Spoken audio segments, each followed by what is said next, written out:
Salut à tous les amis, c'est CryptoPartage, j'espère que vous allez bien. On se retrouve aujourd'hui pour une vidéo un peu spéciale, la première d'une longue série, je l'espère. Donc c'est ce que j'ai appelé les crypto cours.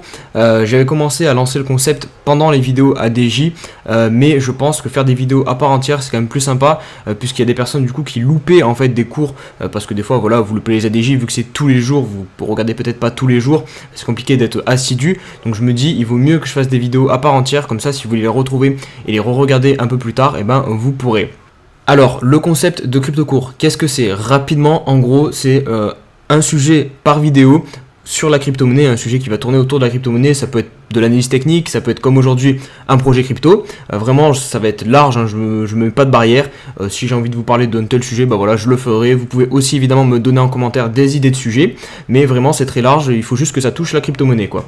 Donc un sujet par vidéo, moins de 10 minutes, je vais essayer, ou environ 10 minutes, et je vais surtout essayer de vous expliquer de la manière la plus simple possible pour que un maximum de personnes puissent comprendre et qu'à la fin de la vidéo vous dites ok, bah par exemple pour Elrond aujourd'hui, Elrond c'est ça, globalement ça fait ça, le projet sert à ça, que vous ayez en gros les idées claires. Allez, on va commencer par parler de l'origine du projet et de la team qui compose Elrond et qui travaille donc tous les jours sur ce projet. Donc le projet Elrond voit le jour en 2017 à Sibiu en Roumanie. Donc vous voyez, c'est pas un projet qui a beaucoup d'ancienneté, hein. 3 ans c'est quand même court. Si on compare au Bitcoin, on n'est pas du tout sur la même échelle de temps. Donc la mission d'Elrond est de créer une plateforme capable de répondre à la demande mondiale des transactions, et j'insiste bien sur le mot mondial parce que c'est vraiment le cœur du projet chez Elrond. Donc avec une interface utilisateur simplifiée, Elrond souhaite en fait tout simplement promouvoir l'utilisation massive de la blockchain auprès des populations, et pour cela la blockchain Elrond a mis l'accent sur la sécurité, l'efficacité et la scalabilité de son protocole. Pour mener à bien ce projet, il faut évidemment une équipe de choc, et vous allez le voir chez Elrond, on n'a pas fait les choses à moitié, puisque l'équipe est composée d'entrepreneurs, d'ingénieurs, de chercheurs qui ont eu des expériences dans des grands groupes comme Intel, Google, Microsoft, et même des personnes issues d'anciens projets crypto comme Nem. C'est le cas du fondateur qui est pas mal connu sur les réseaux en France puisqu'il est français, c'est Benjamin Minsu. Le deuxième cofondateur c'est Lucian Todea, et vous avez aussi Lucian Minsu, donc je suppose que c'est le frère de Benjamin, hein, tout simplement. Je suis pas allé vérifier, mais bon voilà, de toute façon on s'en fout. Mais en gros, Benjamin avant il travaillait dans le projet crypto Nem, donc la crypto Nem. Je pense qu'elle était un peu plus connue auparavant, elle a un petit peu coulé entre guillemets maintenant en termes de position dans le market cap, mais voilà, ça reste un gros projet crypto, donc c'est pas n'importe qui est à la tête de Elrond. Voilà, il y a vraiment une très très belle équipe, et vous pouvez retrouver l'équipe directement sur le site d'Elrond, c'est très bien fait. Donc voilà, tout est clair, tout est transparent, et c'est quand même un plus quand on investit dans un projet. Petite coupure pub, désolé, ça prend quelques instants. Vous mettez un petit pouce bleu, un petit commentaire, et ça va grandement aider au référencement de la vidéo, et donc remercier un petit peu mon travail. Et pour toutes les nouvelles personnes qui découvriraient la chaîne YouTube, n'hésitez pas à me rejoindre. Je fais tous les jours des vidéos sur l'actualité du marché crypto. J'ai aussi Instagram, Twitter et un Discord. Alors vous le voyez actuellement à l'écran, Elrond a énormément de partenaires dans le monde de la crypto. Vous voyez Chainlink, Messari, on a Crypto.com, enfin bref, Helios Staking, on a vraiment beaucoup de partenaires crypto. Je vais vous parler rapidement des levées de fonds aussi qui ont été réalisées au début du projet. Donc on a eu 2 levées de fonds majeures, donc une auprès des investisseurs particuliers qui s'est déroulée sur la forme d'une Initial Exchange Offering sur la plateforme Binance. Elle a eu lieu en juillet 2019 et elle a levé 3,25 millions de dollars. Et ensuite on a eu aussi une levée de fonds pour les investisseurs privés qui elle a eu lieu entre avril et mai 2019, et qui a recueilli 1,9 million de dollars, avec notamment la participation, vous le voyez, de groupes comme Electric Capital, NGC, Maven 11 Capital ou encore Woodstock. Pour la plupart, ce sont des groupes qui investissent dans la blockchain et dans les cryptos. Allez, on va rentrer maintenant dans le cœur du sujet. On va analyser la blockchain Elrond, ce qu'elle propose concrètement, ce qui la différencie des autres. Donc c'est la partie technique la plus compliquée pour moi parce que je suis pas informaticien ni ingénieur. Voilà, c'est compliqué de tout comprendre. Alors je vais vous expliquer ce que j'ai compris. Je vais essayer de le ressortir aussi avec mes mots. Donc voilà, si jamais il y a des informaticiens qui passent par là, ne me tombez pas dessus si je dis pas les termes exacts. Et n'hésitez pas d'ailleurs à me dire en commentaire, voilà, d'améliorer ignorer mes propos, c'est clairement une vidéo, on est là pour partager. Donc la première innovation de la blockchain Elrond, c'est ce que l'on va appeler l'Adaptive State Sharding, c'est ce que vous avez ici à l'écran. Alors qu'est-ce que le sharding? C'est une méthode qui est utilisée par pas mal de blockchains, mais vous allez voir celle utilisée par Elrond est un poil supérieure, c'est ce qui va la différencier des autres. Donc le sharding en fait c'est tout simplement une méthode utilisée pour améliorer la scalabilité. Donc c'est essentiel dans le projet Elrond, vu que Elrond souhaite que sa blockchain soit utilisée dans l'échelle mondiale, donc il faut forcément une très bonne scalabilité. Et en gros, le sharding va soulager les nœuds du réseau, donc ça va permettre de réaliser beaucoup plus de transactions. Et ce qui est très fort chez Elrond, c'est ce que j'ai dit en tout début là, de l'explication, c'est l'Adaptive State Sharding, qui consiste en fait à combiner les trois principaux types de sharding. Donc ça rend un sharding extrêmement puissant et extrêmement scalable. Et donc sur le réseau Elrond, on peut faire énormément de transactions par seconde. De tête, c'est entre 11 000 et 12 000, il me semble à peu près. Donc c'est quelque chose d'énorme quand vous comparez à ce qu'on peut faire sur Bitcoin, entre 5 et 7 transactions par seconde. La deuxième innovation sur Elrond va se faire dans la méthode de consensus utilisée pour sécuriser le réseau. Vous connaissez très certainement la Proof of Stake qui va notamment être utilisée par Ethereum 2.0. Et bien sur Elrond, on a développé ce que l'on appelle la Secure Proof of Stake. Donc ça veut dire que c'est encore un mode de consensus qui va encore plus sécuriser le réseau que la Proof of Stake classique. Pour entrer très rapidement dans les termes techniques, en gros, ce consensus, il va innover dans la manière dont les nœuds de validation de ce qu'on appelle les masternodes.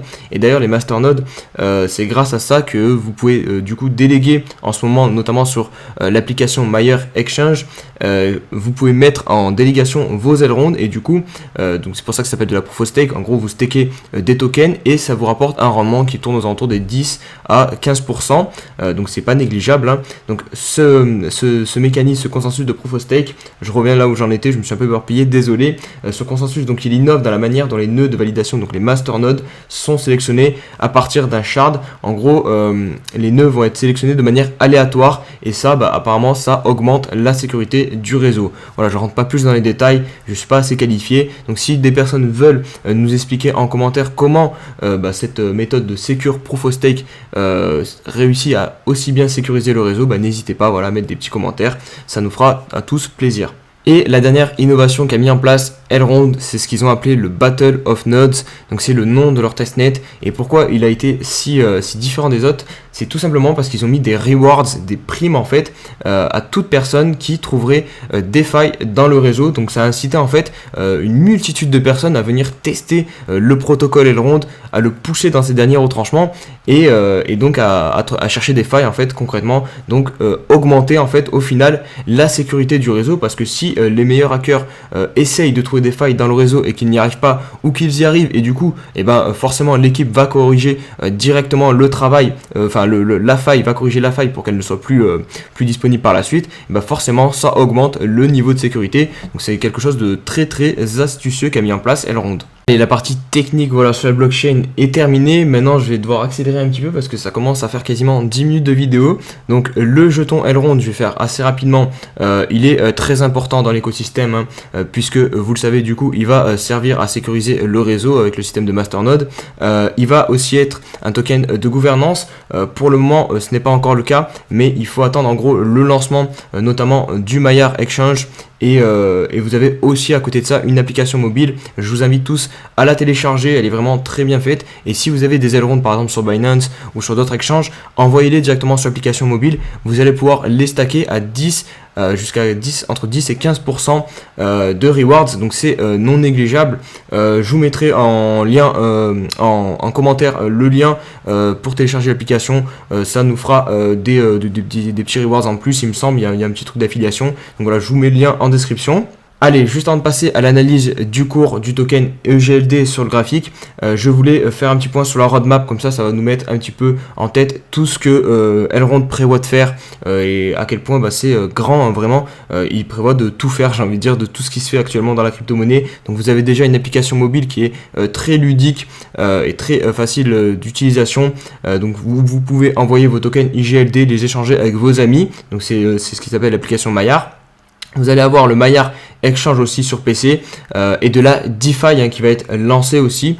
Le token DEX aussi, un airdrop. Donc si vous avez des tokens Elrond, vous allez être éligible à l'airdrop du DEX qui devrait, le meilleur exchange qui devrait être lancé fin du mois de septembre ou en octobre, il me semble à peu près. Vous voyez, c'est marqué ici Q3 2021, donc le lancement est imminent. Vous allez aussi avoir les choix de gouvernance avec le token EGLD, hein, je vous l'ai dit tout à l'heure, ça vous donne un droit de gouvernance, donc ça va être lancé Q1 2022. Donc voilà, de belles choses qui arrivent encore sur l'écosystème Elrond, et vraiment il est complet actuellement. Il va faire de la DeFi, on va avoir un échange, on va avoir une belle application mobile pour pouvoir envoyer et échanger nos tokens IGLD. Donc vraiment, fondamentalement, Elrond, c'est vraiment du costaud. N'hésitez pas à me dire en commentaire ce que vous pensez de ce projet.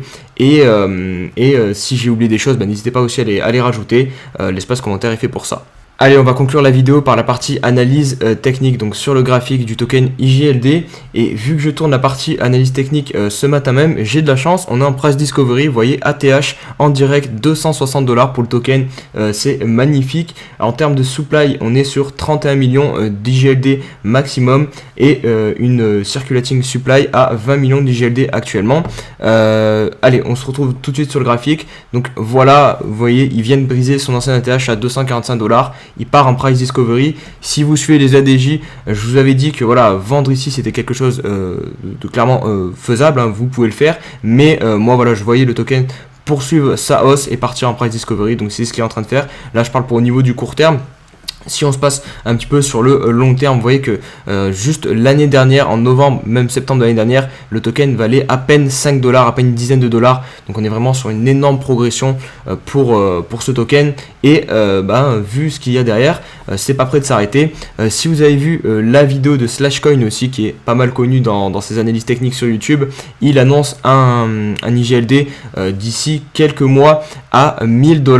Avec les cercles de Fibonacci, et je trouve son analyse plutôt bien faite. Ça a fonctionné par exemple pour trouver le top de marché ici à 245 $ parfaitement, donc n'hésitez pas à aller voir sa vidéo, voilà, si vous voulez plus de détails sur des projections plus long terme, mais je pense que un token IGLD à 1000 $, c'est clairement pas déconnant. Voilà les amis, j'espère que cette vidéo vous aura plu. Si c'est le cas, n'hésitez pas à me bombarder les likes et les commentaires. C'est une vidéo qui m'a pris énormément de temps à faire, enfin beaucoup plus que les ADJ que je tourne tous les jours. Pour toutes les nouvelles personnes qui connaissent pas ma chaîne YouTube, n'hésitez pas à vous abonner. Voilà, tous les jours je décrypte l'actualité crypto sur ma chaîne, et venez aussi me rejoindre sur mes différents réseaux sociaux, donc Insta, Twitter et un Discord.